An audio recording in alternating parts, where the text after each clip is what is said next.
From Elder Scrolls to Fallout, Bethesda Softworks created some of the most iconic games of all time. In 2020, Microsoft announced its intention to acquire ZeniMax Media, including Bethesda Softworks and all its subsidiary studios, for $7.5 billion. The acquisition was completed in March 2021, making Bethesda Softworks a subsidiary of Microsoft.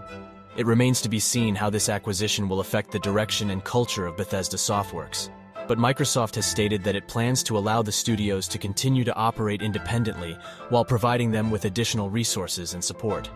In other words, take your time, guys, and make sure it's right. It seems that Starfield, one of the largest exploration games to ever be created, could use some support from one of the largest companies in the world. It's likely Microsoft doesn't want a rushed release that turns into a PR crisis and hurts their reputation. This is a strategic partnership in the race for content, and I'm sure Microsoft Xbox considers Starfield to be a successful long-term franchise for decades to come. And just another reason to keep gamers on Xbox Game Pass. Starfield is clearly Xbox's most important game ever, especially knowing this is the last chance for the Creation Engine, developed by Bethesda, to prove itself for open-world RPGs. Creation Engine was first used in Elder Scrolls IV Oblivion, and has been updated and modified for subsequent releases, such as Fallout 3, Fallout New Vegas, Skyrim, Fallout 4, and Fallout 76. The engine is primarily designed for open-world role-playing games, and features a range of tools and capabilities for creating expansive interactive worlds, including advanced AI, physics, and scripting systems. However, we are reminded too much of Fallout 76's problematic launch, and if this is part of the issue with Creation Engine possibly being outdated, Bethesda needs to use a different engine, or create one from scratch. Leading up to the Starfield Direct event on June 11th, we have plenty of time to speculate how large this world will be for exploration, the story outline and possible player outcomes, gameplay features, inventory, and weapons.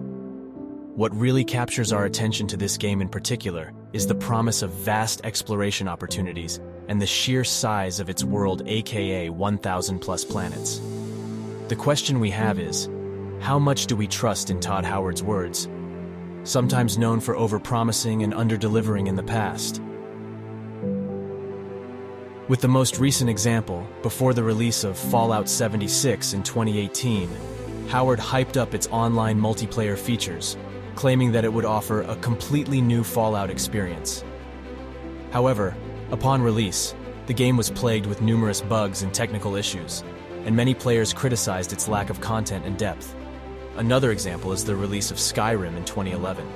Before the game's launch, Howard made several promises about its features and scope, including an infinite amount of quests. However, some players felt that the game did not fully deliver on these promises and criticized the game for its generic Radiant quest, which entails you to steal X from Y or kill all enemies in Z. Having over 1,000 planets to explore is exciting, but we must recognize that you may have to sacrifice quality for quantity. We also understand that procedural generation will likely come into play here versus handcrafted. Procedural generation has a unique role in the gaming industry, often seen in sandbox games like Minecraft and Terraria. But Starfield will need to pay attention to small details like natural movement and planetary signs to create a true realistic setting. By using procedural generation, Bethesda can potentially create an expansive universe with endless possibilities, while still being careful crafting certain planets and locations to maintain high quality and immersion for players. Of course, we can't expect each planet to have its own city and characteristics. That would be insane and a monumental task that can't be scaled with today's hardware memory, let alone allowing the game to run smoothly on a wide range of hardware configurations. This all being said, the video is not meant to throw shade at Todd Howard, who is actually widely respected in the gaming industry for his contributions to development of open-world games. Howard has won numerous awards for his work, including several Game of the Year awards for Morrowind, Oblivion, and Skyrim. He has also been named one of the top 100 most influential people in the video game industry by Time magazine. And we also can't forget Todd's black leather jacket that he has kind of trademarked in the gaming community, similar to the great Jensen Huang of Nvidia. Other than the leather jacket, and the fact that he's a big Led Zeppelin fan, Howard is human like all of us. But overpromising and underliving this time around with Starfield will have more serious consequences since Microsoft's purchase. Possibly being more of a hype man in a director role is okay, as long as you have the talent around you, as we believe he may, like lead quest designer Will Shen, whose role has been creating compelling quests that fit within the game's lore and world building.